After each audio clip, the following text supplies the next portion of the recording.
Hi everyone, we're in Ontario, California, and it's October 9, 2021. We're at Bellevue Cemetery for an historic cemetery tour being held by the Historic Society of Ontario. So come and join me.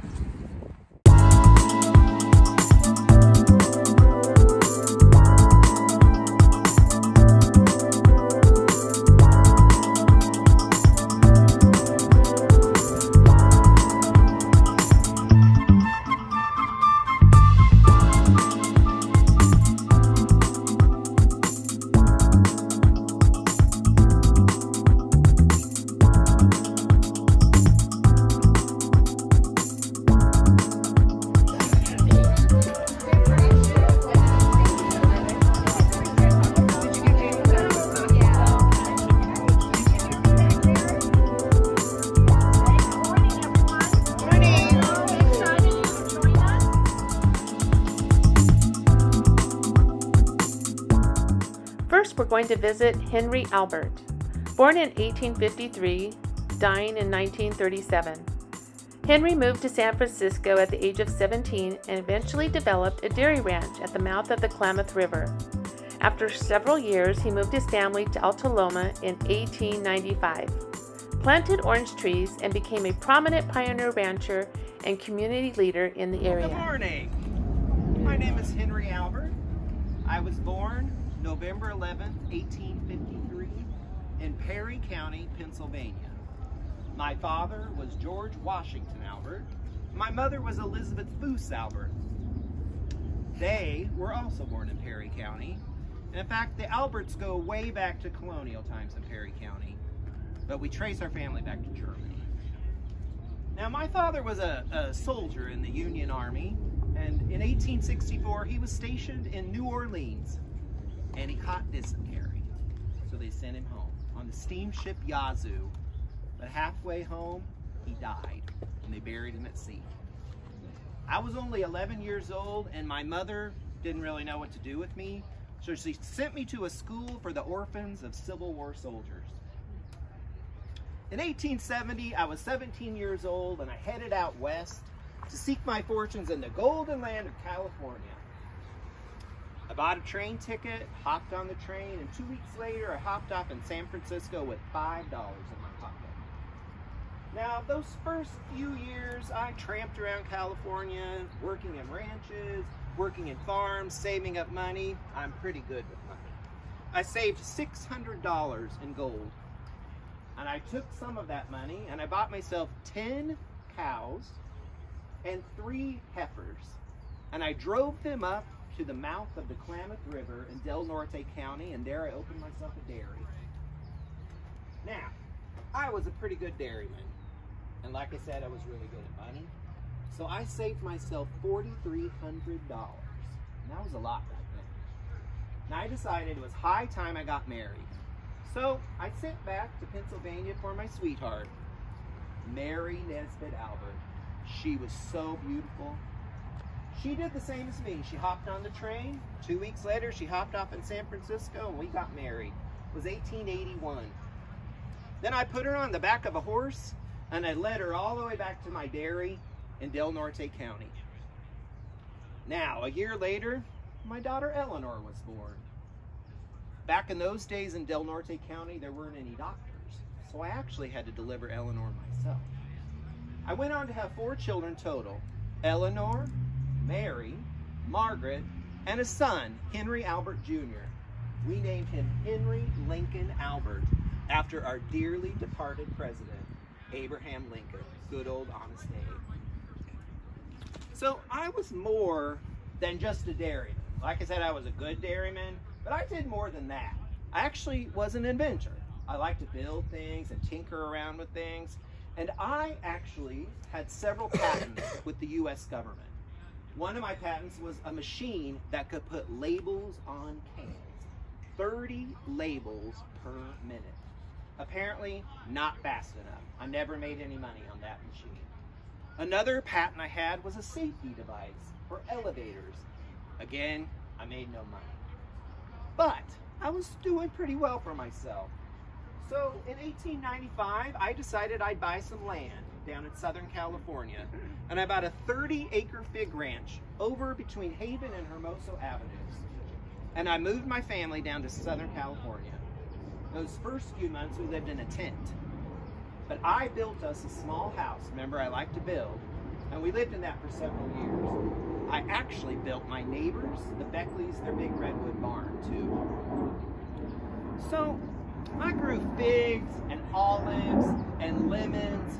It was fine, but I soon realized that the real money was in oranges. So I dug up all those other fruit trees and I planted an orchard of 400 navel orange trees. Now, I don't know if you've ever smelled 400 navel orange trees in bloom, but man, that is a heavenly scent. So those first years, I learned quite a lot about oranges. I learned how to grow them. I learned how to keep them healthy. I learned how to keep them safe from frost. I learned how to harvest them, and I learned how to ship them. Now, I grew oranges for the Sun-Kissed. The Sun-Kissed was the best to grow oranges for, because they always guaranteed the best, freshest, sweetest oranges. My neighbors all grew for Sun-Kissed as well. I want to tell you a little bit about how you harvest an orange. So the first thing you do is you take a big pair of clippers and you clip them off the tree and you put those oranges in a box. And then you put all those boxes in the back of a wagon. Now, your average tree can be like 10 to 12 boxes of oranges. Some of my trees are so big that I could get 16 boxes of oranges out of those trees. So you put them in this horse and wagon, and then you take them over to the packing house. And at the packing house, they dump them in a 120-degree bath, and then they would scrub them off with brushes to get them clean, and then they would send them through a giant blower to dry them off, and then they were sorted by hand for quality and freshness. Now, back in those days, it was all women and girls who sorted those oranges by hand. So I got my daughter Eleanor a job at the packing house. So those first years, Eleanor rode a horse to work every day, and then she rode her bicycle to work every day, and then she ended up driving her own Ford car to work every day. Times have changed. So, in 1906, I decided I would build my family a bigger house.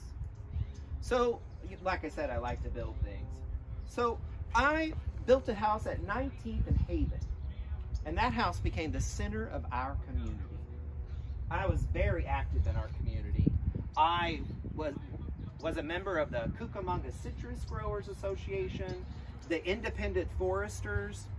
My wife Mary was a great hostess too, so we would give big parties at our house all the time. People would come from all over, the ranchers and farmers. We had great music and great food. We had such a good time. In 1913, all of us farmers in the area got together and we decided that we were going to form a community improvement league. And the first thing we wanted to improve was the railroad. Now, back in those days, there was no railroad that came to our community. And we had to, like I said, had to ship all of our oranges by horse and wagon to the nearest packing house. That was over in Cucamonga or over in Upland, and that took a long time. Also, there was no high school in our community, so all our kids had to go down to Chaffey High in Ontario, and they couldn't get forward and back in one day, so they had to stay for the week with friends or relatives in Ontario. On Fridays, they'd jump on the electric tram, and they would take the tram all the way to the top of Euclid, and they'd hop off at that last stop, and their ma and pa would be waiting with a buggy to take them home. So all of us farmers got together and we raised money, and we were able to purchase a right-of-way from the Pacific Electric. And then we convinced the Santa Fe to build us a spur, a railroad tracks to our community, and a depot. And we called that depot Alta Loma. So then we were able to ship our oranges faster to the packing house, and our kids could take the train and get to high school and back in one day. In 1931, my beloved wife Mary died. She was such a wife. I miss her to this day. We were pioneers together. We raised cattle, raised our children, grew oranges, and grew our little community of Alta Loma. So today, I feel like I'm doing pretty well for myself. I am worth $100,000. That is $30,000 in cash, a whole city block in Alta Loma, including a pharmacy, and 3 houses. Pretty good for a kid who had $5 in his pocket when he came to California. Next, we visit Nathaniel Mitchell, born in 1852, dying in 1942. Nathan Mitchell was a pioneer resident of Ontario, having arrived here in 1884. He and his business partner, G.T. Butterfield, established the first citrus packing house in Ontario. He was a well-known business executive who also started an Ontario grocery store in 1891, managed a fertilizer company, and was the longtime board member of the San Bernardino County Mutual Fire Insurance Company. There's a church in the valley by the wildwood, no lovelier place in the dale. No spot is so dear to my childhood as the little brown church in the dale. Come, come, come to the church in the wild world. Oh, come to the church in the dale. No spot is so dear to my childhood as the little brown church in the dale. Very good. Now you probably wondered why I'm singing you a church song out here at my gravesite. You're from 2021?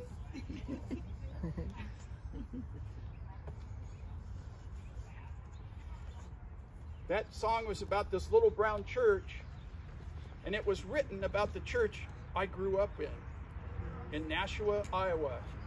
The actual little brown church. Dr. William S. Pitts wrote this song. It became a nationwide bestseller, and it's been sung in churches ever since. And it was my little brown church in Nashua, Iowa. And I sung it for many, many years after that. Now, when I came to Ontario in 1890, this was the first church, the first Methodist church. It was on G Street and Euclid on the west side. Somebody told me there's a parking lot and a pizza place there. I don't know. So this made me I felt at home with this church. Unfortunately, it burnt down in 1911, and they built this one. Now look how big that church is. They built it on the same site at G Street and Euclid on the west side. And you can hardly see it, but way over here, I built a house there. And I'll show you more about that beautiful house I built in Ontario, but it was right next to the church, and this is the actual picture of it.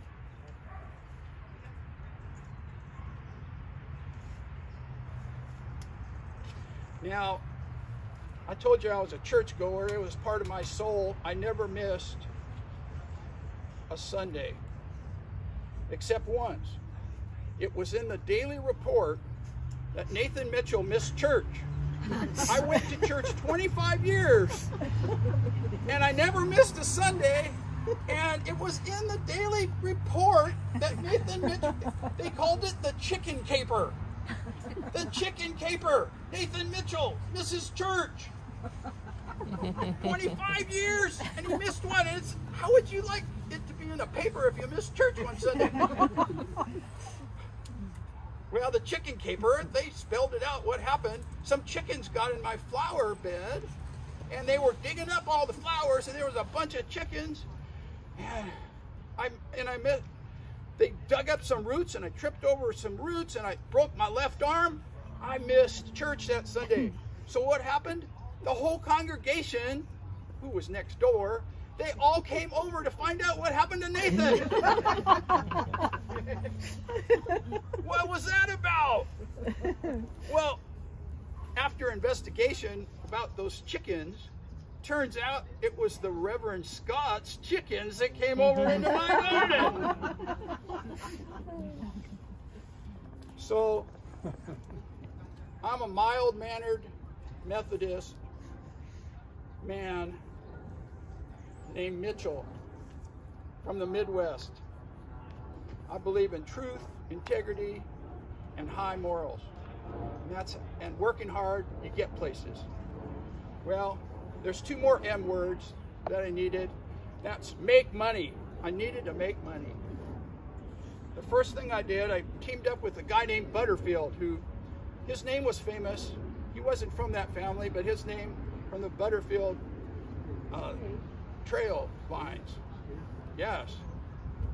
Stage, Butterfield Stage. They were transportation before the train. And anyway, that name was great. And I teamed up with him to open the first grocery store. Now this is a picture of this is the livery stable on Main Street, just south of the train tracks, where later on GE Iron was there after this building was demolished. But this was a real formidable building. When you came into town, you saw this. You saw the Frankish fountain. That old Frankish turned on just to show he had water, and then he turned it off as soon as the train left. Well, the town needed a grocery store, so Butterfield and I made the Mitchell Butterfield grocery store. And it was a general store. We sold everything. Well, we had to make more money than that. We had that grocery store for a long time. And the groves were maturing now, and the oranges were getting ripe. And the growers needed a place to sell their oranges, to pack their oranges. And so I made it easy for them. As a businessman that I am, we opened a packing house. The first packing house was mine. First packing house in Ontario. It wasn't steam engine science, or what do you say today, rocket science? I don't even know that word. But it wasn't steam engine science. It was just you buy things for less and you sell it for more, and the profit is what you take home. So we did that. Now the very first, it was a big thing to have the first packing house. We had the first grower whose oranges we got was the Oakley family. Now this is a picture of the Oakley family's grove. Looking north, the building you see there is the original Chaffey High School, college at the time, agricultural college. And that's Mrs. Oakley there with the top hat. Now she was a formidable woman. And by the way, I knew her as the only person in town with the top hat taller than mine.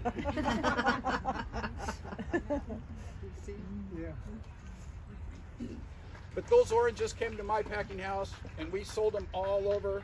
By 1907, we were selling whole train loads of citrus nationwide. Now, there was something else that needed to be done. Was we found out we were selling a lot of fertilizer, and I started using fertilizer, and I had a secret formula to it called bat guano. Anybody familiar with bat guano to make your fertilizer? Well, you probably, I don't know if you do, but it has the most nitrogen in it than even chicken guano, if you know what I mean. Anyway, I opened up the Eagle Fertilizer Company, and I used to show, I had two groves at that time, one on A Street and one on 11th and Mountain, and my grove had the largest trees and the best oranges and big Valencia oranges, and people go, Nathan, how do you grow your crops so well? And I go, it's a secret, it's my fertilizer. It was the bat guano. And the bat guano, I was accused, well, no, it was a rumor, it was an accusation, that I owned Carlsbad Caverns. That's because that's where I got the bat guano. My cousin Dave was the manager of the bat guano at Carlsbad Caverns. You know how far out that is? It's south of New Mexico, that place you don't want to go. It's too far. Well, Dave was there managing it, getting tons of bat guano, taking it up to Santa Fe, New Mexico, and the train would bring it to Ontario, and I made a whole lot of money selling fertilizer to all the citrus groves. Now, it wasn't a few years later big corporation, Braun Chemical, started buying all the little fertilizer companies, mine included, for a good price. So I sold it to him, and I ended up being a manager of the local plant, which was the biggest. And I gave him my secret formula, bat guano, and they bought a cave in Mexico that I had to go visit to get some more bat guano. I guess Carlsbad Caverns wasn't enough. I think the National Park System was kind of telling us maybe we shouldn't be there. So we got bat guano that way. Well, a couple years later, there was a fire in the brand new fertilizer plant right here in Ontario, and it burned to the ground, $75,000 damage. Well, we had insurance, but it only covered $32,000. Now, what kind of insurance company has, you have a $75,000 loss, you pay those premiums every month, and they only cover $32,000? It doesn't take a rocket scientist or even a steam engine scientist to know that's not right. So what I did, I opened up an insurance company. San Bernardino County Mutual Insurance Company, and we covered full coverage. And you can buy premiums with 5-year intervals mutually. Okay, well, I had to live somewhere. My family was growing. We now had one more, besides we came with an 8- and 6-year-old, Marjorie and John. We added baby Ruth. He's back here now. She lived to be 98. I just saw that right now for the first time. That was baby Ruth. So I built a house. Now this house faced Euclid, 715 North Euclid, and it was just north of G Street, just north of the Methodist Church that was on the corner. It had 98-foot frontage, 220-foot depth. It had 4 bedrooms, 3 baths. The whole bottom floor was quarter-sawn white oak by Gaston Stickley. It had an 18-foot Vetra tile fireplace that went 18 feet high. Its 4 bedrooms each had a sleeping porch. In California, you can sleep on the porches. In Iowa, not so much, it's humid. But in California, it was beautiful to have a sleeping porch. So I bought that for I built it for $7,500. You know, people said, that's $100 more than the Methodist church next door cost. Well, yeah, it was a pretty special house, and we were pretty proud of it. But I'm a Midwestern, I'm not bragging. So there it is, built it for $7,500. 11 years later, in 1922, I sold it for $25,000. Now, that might not sound like a lot, but that's over 3 times what I built it for, but just in 11 years. Kind of, I don't know what inflation has done to your prices, but say you bought a house for $300,000 and 11 years later you sold it for $1 million. That's what it was like, me selling this house. Unfortunately, well, I heard it was torn down after that, but that's another subject. Oh. I went to my retirement home, but this is another home I built. After I had $25,000 for a home, this nice lady named Lydia Ford was selling homes in the new College Park tract. And at 206 East Princeton, I built this house. It was downsizing for me, but it was still a really nice house. And it was, again, futuristic. The Craftsman house I built was futuristic from the Victorian homes. This was futuristic. It had underground utilities, unknown at that time. So I got this house built, and this is what I retired in. My poor wife died in 1929, in her 70s, and there she is. She died right before the stock market crash in 1929. That was a bad couple of weeks, I tell you. And that's where my life ends. I ended my 90th birthday at that same Methodist church. Had all my friends there. They called me a pioneer because I was here in the 1890s. Well, I was, I guess. There weren't many left. in 1942 that had been here in 1890. They said I was a historian. I wasn't a historian. I never studied history, but I lived it. And so we exchanged a lot of things, all the things that happened in the last 90 years. You know, 90-year-olds have a lot of information about history. We had electricity, cars, planes. I could go on and on, all the things that happened in my lifetime. The most important thing was my religion. And I'll always remember the song, The Little Brown Church.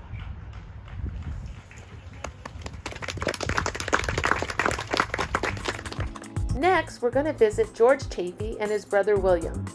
Brothers George and William moved to California from Canada, looking for new opportunities. They came to this desert area where they built a modern irrigation system and created an 8,000-acre fruit farming community called Ontario, also known as the Model Colony. Upon receiving an invitation from Australian authorities to develop a 250,000 acres near Madura, they sold their interest in California and moved to Australia. After their projects went bankrupt, George returned to California, where he brought water to the Imperial Valley, which led to the development of several cities. William remained in Madura and helped develop the area, conclusively proving the value of irrigated horticulture. You know, we've been working on this for quite a few years now, and I think our early history here in Ontario, we got that down pretty good. I think so. We'll go over it, and it's just these little few loose ends after I came back and you were there, and then I know you wired me a lot of the information, and so I just want to make sure that's all straight. Yeah, but I don't want to recount my childhood with you, big brother. I think we can move past that. All right, we can. We can do that. We can do that, but we grew into men pretty quickly. Yes, we did. Dad had us going on the right track. I think the way I want to start our memoirs is on our famous horseback ride in 1881. Oh, yeah. Okay, so I had come out. You've been here with Dad for a couple of years, right? When did you get 78? When did you get here? 78. So I was 1878. 22 when I came here. Okay, and then I didn't come for a couple of years. I was still working on building boats up there at the Great Lakes. Right. But I came and visited once, and when I came back the second time, I stayed. So in 1881, I'd been here a couple of months, and we got on horseback, and we rode from Dad's house in Riverside, Right. and it was 16 miles to right. here to meet with Captain Garcia. Joseph Garcia. Joseph Garcia, he had some land that he might want to sell, and we saw the potential, right? Yes. So it took us 6 hours on horseback to ride here. I do remember that. It Yes. was, yeah, 6 we were hours on sore, a horse. yeah, we were pretty sore for a while after that. But what I remember about it is it seemed like it took forever to get there, but we were so excited because we had bought 560 acres of land from Garcia, and we just couldn't wait to get back to tell Dad, and it didn't seem like the ride back took very long at all. And the most important thing was we had water rights to those 560 acres. That's right? exactly, that was important, and that was certainly a lesson we learned from our father. Right, and then I remember you came up with a really interesting name to name the property. Oh yeah, a family friend up there in Ontario, Canada, Dad's, an Indian, an Iroquois Indian named Etowanda. Etowanda. So that's why we named that Etowanda. You're right. Yeah, That's right. That's exactly right. Well, it didn't take us long to go back to Captain Garcia's. Did it? I mean, within a month or so, we were back, but only this time we come back to purchase some real land, Some money right? with us, right. So we bought 6,117 acres of land from Garcia, including his house. For how much? $60,000. $60,000. 1882. We didn't have that money. We had to borrow it from Dad. We paid him back. We paid him back within a year. I remember that. But that's what really got us going, right? Yes. So this was the nucleus of our model colony. It was. Okay. So even additional acreage was bought from our new model colony in the Southern Pacific Railroad, where the train station in the town center is going to end up being. And we knew our town center was going to be right by the train station. Okay. And then I've got the year later, 1883. We fulfilled one of the founding principles that we have. We have 4 founding principles, and in 1883, it was to develop a college, we had to educate these people on how to grow, right? So we developed an agriculture college. I went and talked to some people down at the University of Southern California. They call it USC or something. Like that. Yeah, and they partnered with us, and we got to build this beautiful college. 300,000 bricks, something 300,000 bricks. I remember. You have a good memory. Yeah. You have a good memory, but it was quite the building. It had a chapel, it had a library, Museum. 2 lecture rooms, a museum. Yeah, it was fantastic. And then on opening day, we opened. Let's see. How many students did we have? We had 10, I believe. 10, yes. And so we were on a roll. But again, We were. that was 1885, October 1885. We opened. right, October 1880. But again, that was so important because that was one of our 4 very important founding principles, right? We should probably go over those. Yeah, you know what? Yeah, let's do that.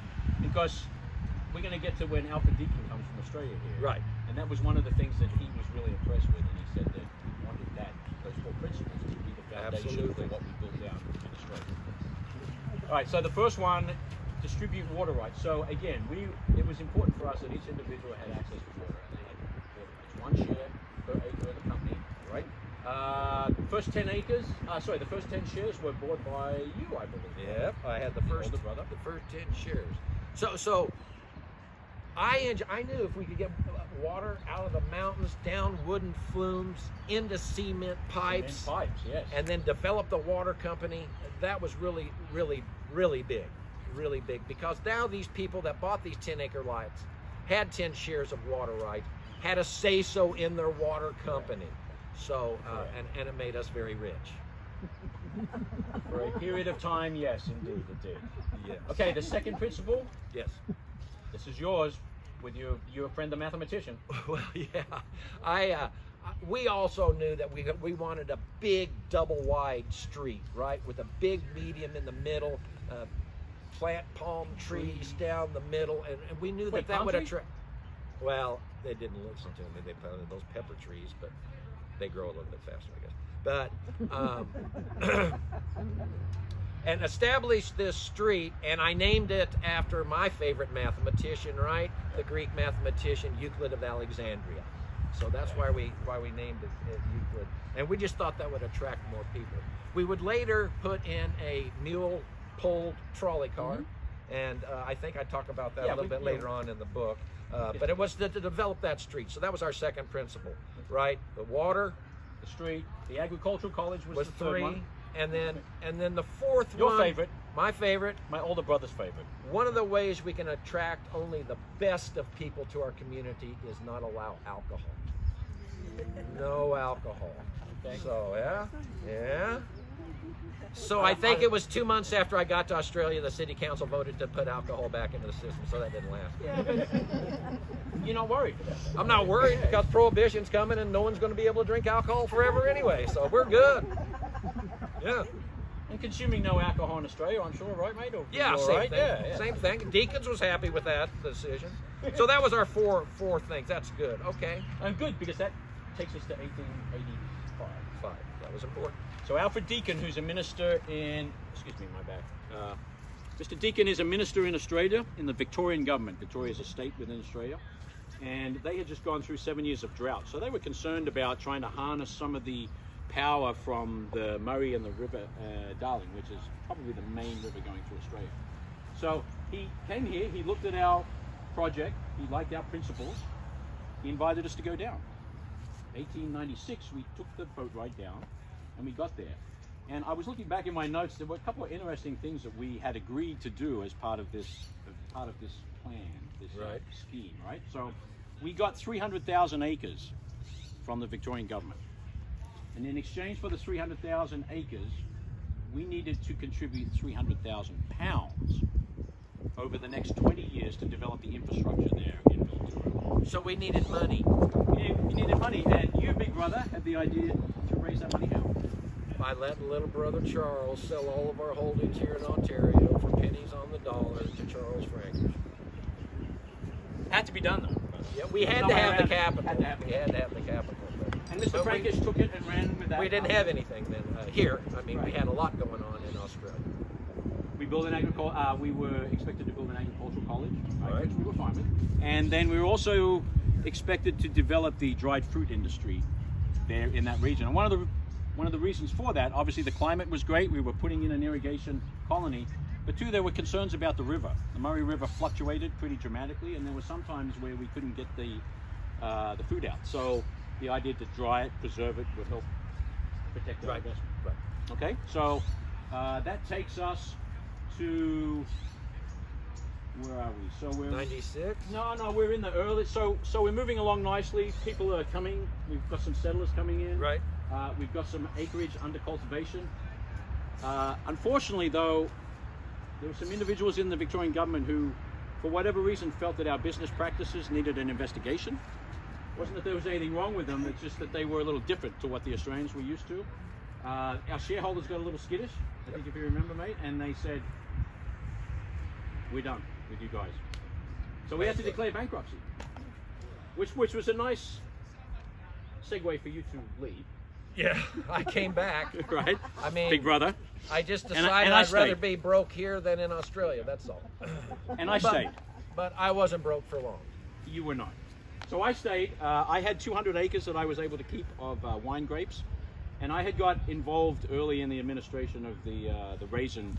They developed what they call a dried fruit truss. So we had Mildura, and then haven't really spoken about it, but there was a sister development called Renmark in South Australia, developed by us.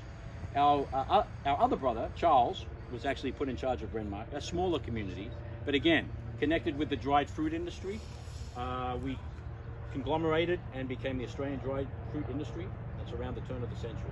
So that takes us to 1900. And then, brother, what have you got going on over here? Well, we're going to back up a little bit. 1896, I come back from Australia, and remember our mule gravity car? Yes. Remember how that worked, right? That's right. We teamed up a team of mules and pulled a trolley down the middle of Euclid all the way up to the base of the mountains. It took 90 minutes to get up there. Hard to get back down, though, And right? then we'd unhitch the mules and put them on a platform behind the trolley and just let gravity bring it back down. That only took 30 minutes to get back down.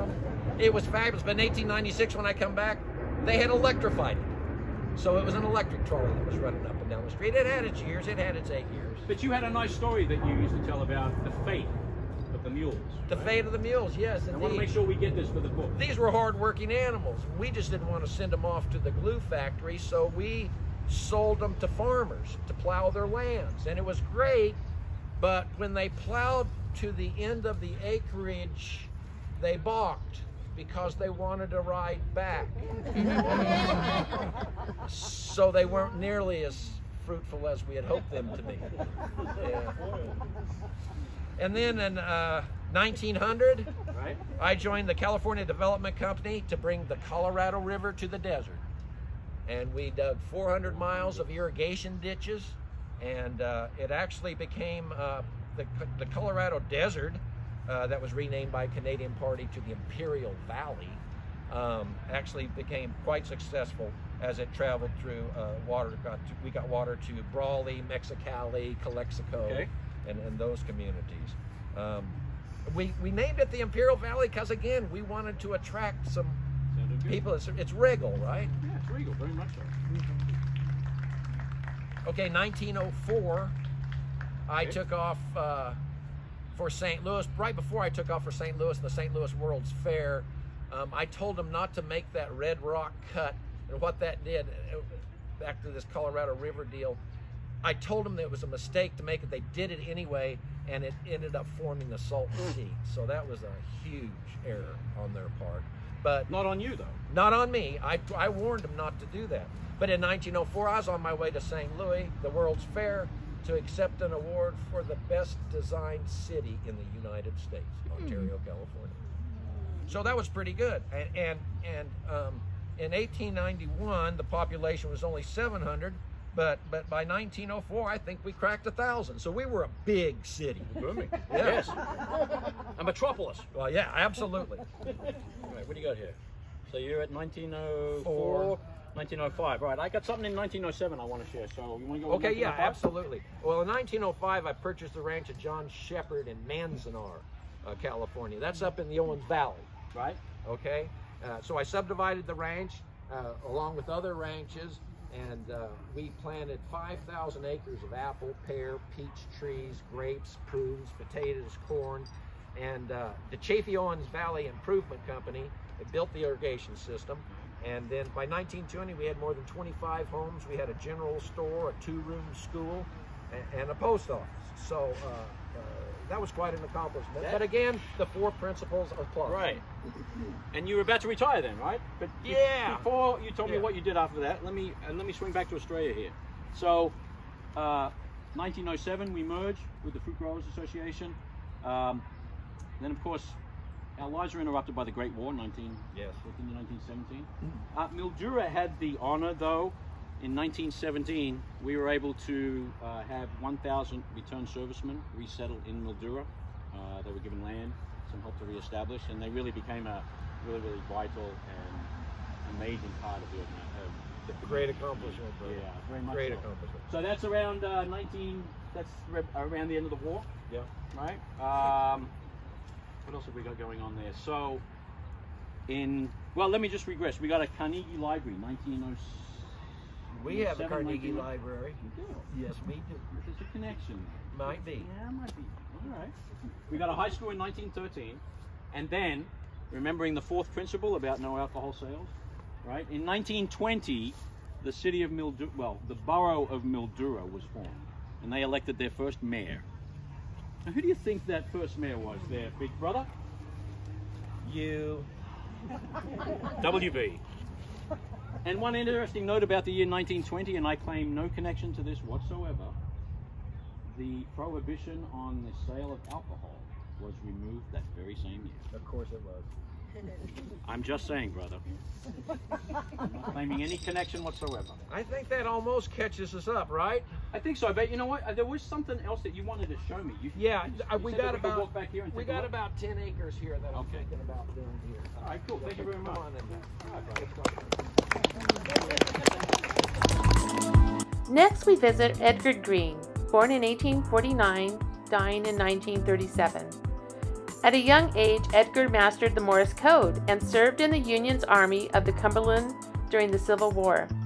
The military was very dependent on telegraphers like Edgar, who were never in uniform yet oftentimes were wounded, captured, or killed while serving with armies during the war. He moved to California in 1904 and settled in Ontario in 1922. I spent 2 years with the military in the Civil War, but I did not carry a gun, and in fact I was not actually a member of the military.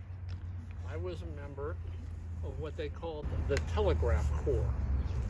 This was the first war where the telegraph, where communication could be done almost instantly. In years before, one general 50 miles away from another general had to send a guy on a horse to send a message, and then he had to drive, and the information was not very instantaneous at all. With the telegraph, that was different. So what they did during the Civil War, they created the Telegraph Corps, and this was made up of people who were not in the military. They were civilians. They did not have a uniform. They did not carry weapons, and but they could be killed, injured, and captured by the South. So it was still dangerous, but they were not actually in the military, and as it turned out, never even received a pension or anything. Well, I didn't worry about such things. In 1863, I was not even 15, and I think I wanted to join the war, but I was only 15. My mom didn't want me to do it, but this opportunity to join the Telegraph Corps seemed kind of interesting, and I think I was able to talk my mom into saying, "Look, I won't be killed if I'm a civilian telegrapher, not fighting it off." So I was in Michigan, and I joined the Corps, learned Morse code, which is the language of the telegraph, and was assigned to the Army of the Cumberland, which is one of the big, large groups of troops. What we did was we put poles up. I think this is why so many young people got involved, because it was a lot of work. We had to put poles up, we had to string wires all over the place, and do all sorts of things in addition to sending messages and receiving them. Things got very strange at times, and sometimes we would come across a southern telegraph wire. We'd go up there, cut it, and we had several of our people, not me, but several of our people who could put the wire on their tongue, and they could receive the messages, the dots and the dashes. I wasn't able to do that, and well, I didn't care for it very much, as you might expect. But for 2 years, I traveled or did work for the military. We went to the battles of Shiloh, Chattanooga, and a couple of other very, very bloody battles that went on. It was not a particularly pleasant situation, but it was certainly for a 15, 16, 17-year-old boy, it was pretty exciting stuff. Finally, in 1865, we were in Atlanta. We got assigned to William Tecumseh Sherman, and we were with him as he basically burned eastern Georgia all the way to the ocean, his march to the sea. And then suddenly we got word from up north at Appomattox Courthouse, the war was over. Here it is, I'm 17, 18 years old, I had 2 years experience, and I'm at the same age I would be if I was still graduating from high school. So for some, really not quite, don't remember how crazy I was in thinking, I enlisted, or not enlisted, I volunteered to go with a general who was assigned to Texas. Texas was a little, well, the Texas folks didn't accept the surrender very well. So a lot of troops went down there. So they sent this one general, you might have heard him, William Armstrong Custer, perhaps. So he went down there, tried to keep things quiet for the first 6 to 12 months after the Civil War. I was with him, I was his telegrapher. And that was really interesting because that man could use the telegraph. He kept me busy sending messages to my wife, or his wife, to friends, this. It wasn't just sitting around waiting for something to happen. He kept me busy. Then all of a sudden, I got a message from Mexico. In Mexico, during the Civil War, French had invaded Mexico and taken over. They had installed a guy named Maximilian to be the premier of Mexico. And knowing that we, since we were busy with the Civil War, we weren't going to stop them. Well, I got word on the telegraph that Maximilian had been assassinated and the Mexican people had taken their country back from France. I got the message, told General Custer, and then I sent the message to Washington to inform the government that the problem in Mexico had been taken care of. So I was on that kind of important situation. Now I wanted to tell you one other story about Custer that's very strange. Again, he loved sending messages. I used to be part of the telephone company here in Ontario, and you see some people who just love to send messages and talk and all that sort of stuff. Well, he was that same way. Well, in 1876, he was sent up to a fort in Nebraska to fight Indians. And I guess I didn't go with him, but a telegrapher went with him. And again, he was sending messages to his friends and people and all over the stuff, used the telegraph all he could. Well, the government had only allowed him to use the telegraph worth so much money. He was budgeted so much money. Well, one day in 1876, he had run up such a tab that the telegraph company addressed a letter to him saying, "You owe us $100. You have 100 more that the government will pay. We want this. You've been using the telegraph too much. We want our money." That letter was dated the day he was killed at the Little Bighorn in Wyoming. That exact day. The letter, after they wrote the letter, they didn't mail it, so they just put it in a file, and it was found about 50 years later, about 1915. So that Custer was quite a character. My life, however, quieted down quite a bit, as you might expect.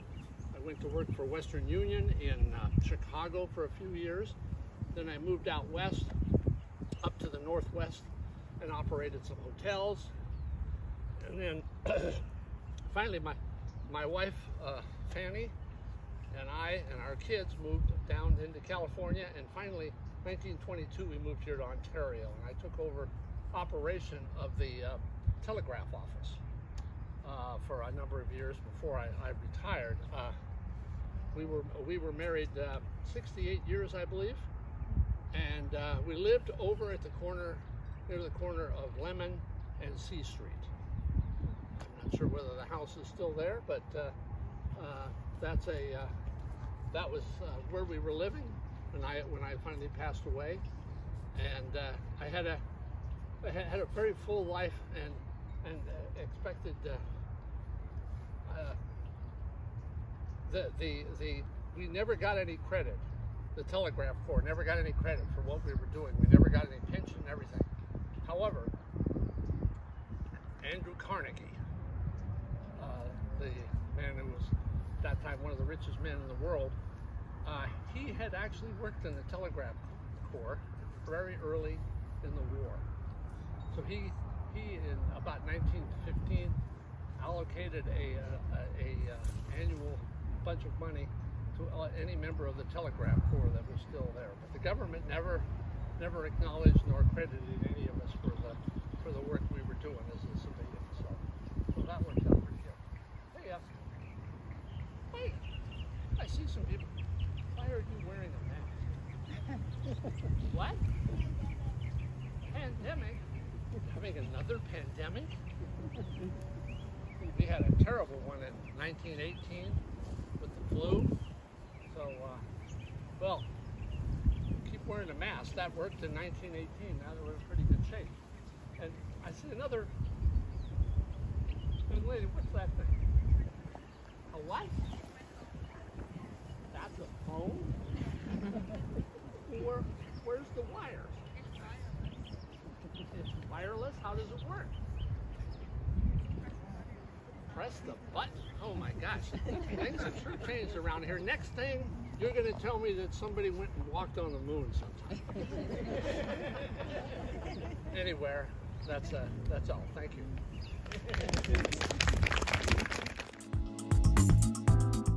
The last person we're going to visit today is Ruth Middaugh Danforth. Born in New York, Ruth was 36 years old when the Civil War began. She volunteered to become a diet nurse and help wounded soldiers in the hospitals. She experienced firsthand the horrors of malnutrition caused by the war. After the war, she moved to California, eventually settling in Ontario. Well, I'll tell you about myself as we get to cooking. Okay, so my name is Ruth Middaugh Danforth. I was born 1825 in New York. My parents were Peter and Catherine Middaugh. Now, my father is 48. He passed away 1940. Very sad. But the year after, I met and married Jarvis Smith Danforth in Kane County, Illinois. And we had our 2 children, Frank and Lily. And we lived in Lynn County, Kansas, with my mother and 2 sisters. Now, when I was 36, the Civil War broke out. And I knew it was my duty to serve my country. So I became a diet nurse. Well, diet nurse was very important, and I'll tell you why. Well, first, I was assigned, I'll tell you where I was assigned. I was assigned to Louisville Totterfield Hospital. I was there till it closed down. Then I got sent to Brown General Hospital, and I was there until that closed down too. Now, they were in Louisville, Kentucky. Let me tell you about Brown General Hospital. It was a medical military facility, and it was erected by the Union Army during the Civil War, and it was needed. Now, it was the largest of 6 in Louisville, Kentucky, and we were crowded. Did you know that nearly 20,000 women served on both sides in medical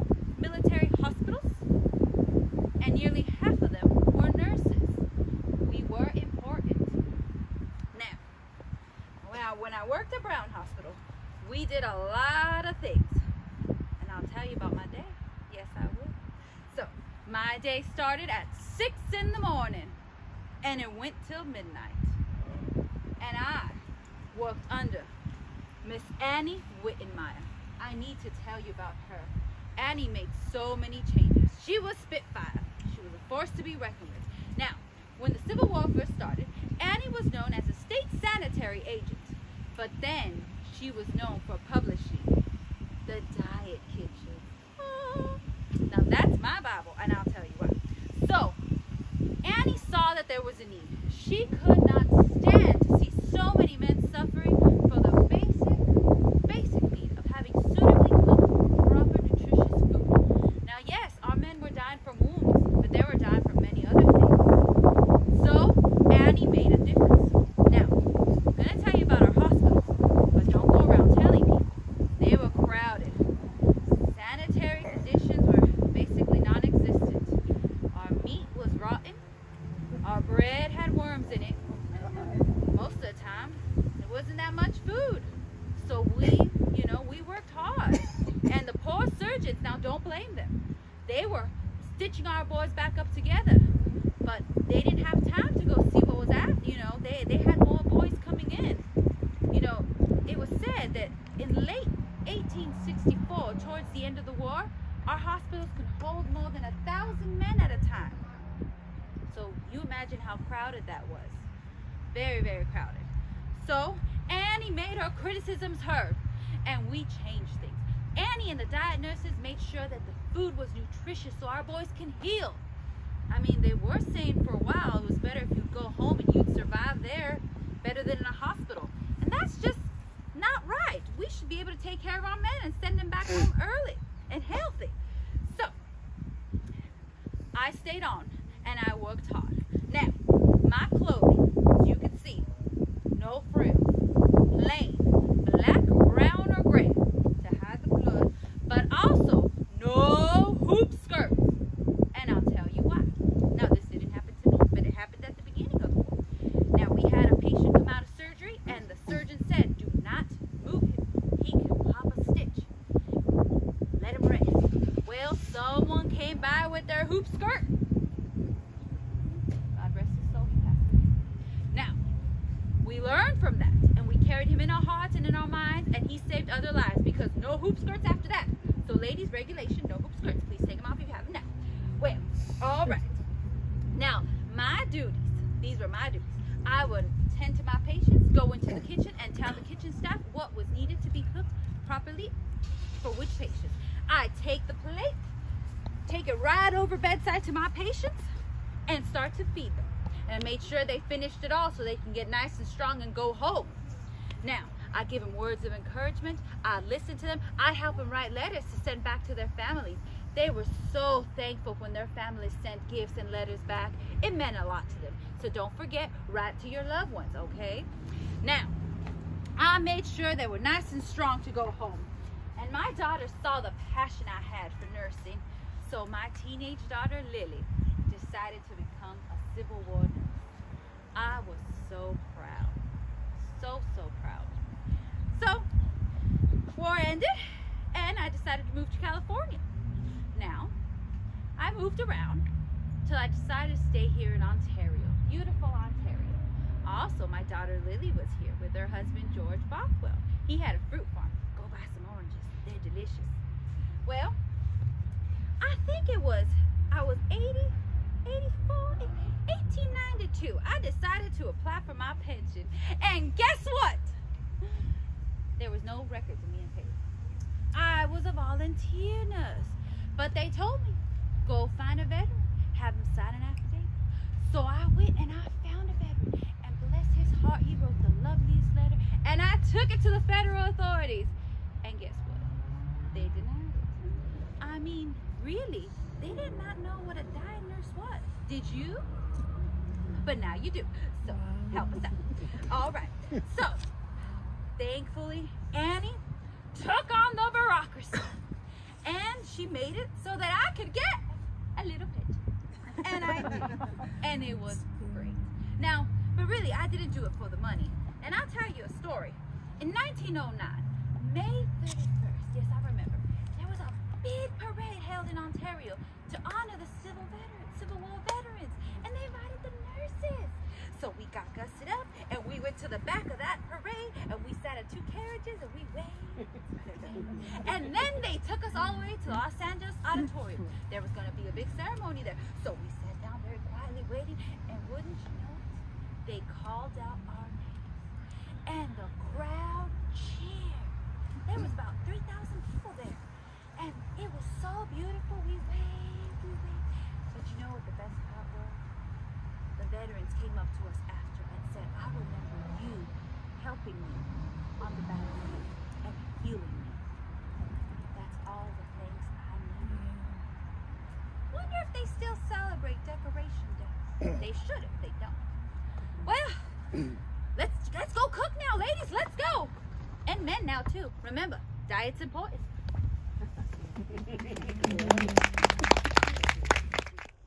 Today was a great day, learning about some of the pioneers of Ontario, California.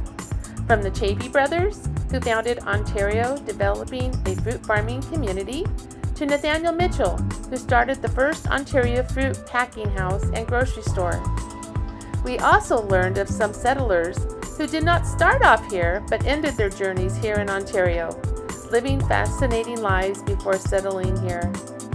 Thanks for joining me for this historical cemetery tour. Hope you enjoyed it. Please like and subscribe if you found this content interesting and would like to see more places like this. Hope to see you next time.